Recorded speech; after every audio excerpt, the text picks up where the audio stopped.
Good evening, everyone. I'm Brian Burns. Thank you for joining us. Beto O'Rourke visited Corpus Christi today in the latest stop on his campaign for governor. Our Brandon Schaff was there to talk with him and joins us now with our top story. Brandon?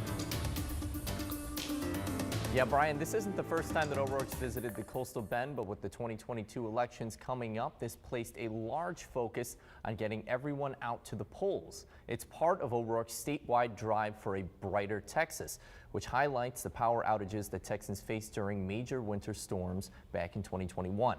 Today's visit at Texas State Museum of Asian Culture and Education Center addressed that, among many other issues that he's been addressing throughout this campaign trail.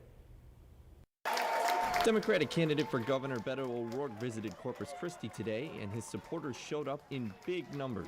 Just so excited to just feel his energy. One of those supporters, local attorney Matt Manning. We are in need of a governor whose focus is serving the 254 counties of Texas. I love being in Corpus Christi again. We have so much great support here, and this is such an important community for the future of this state. The visit is part of O'Rourke's statewide drive for Texas, his campaign effort to highlight the power grid's failure during last year's winter storm, one of his loudest criticisms of current Governor Greg Abbott.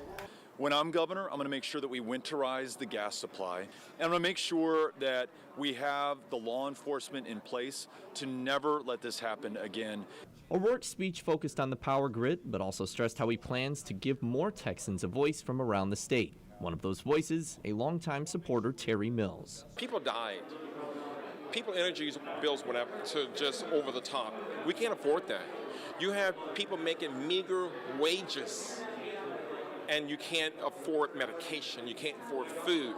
He's going to help us bring these prices down that will be equitable for everybody. When asked about his controversial stance on gun control, O'Rourke says he plans to defend the Second Amendment but wants stricter guidelines. So I'm going to listen to police officers and sheriff's deputies when they say that we should not have a permitless carry bill that allows anyone, including violent criminals, to carry loaded guns in public without a background check. As a Democratic candidate in a traditionally Republican state, he relies on volunteers like Mills to rally the community to vote. Mills says it's the only way to see the change he and O'Rourke's supporters want.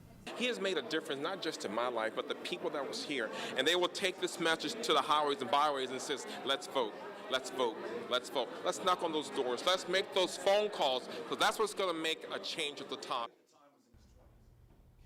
Many of the supporters today thanked O'Rourke for visiting and voiced their desire for change regarding state leadership.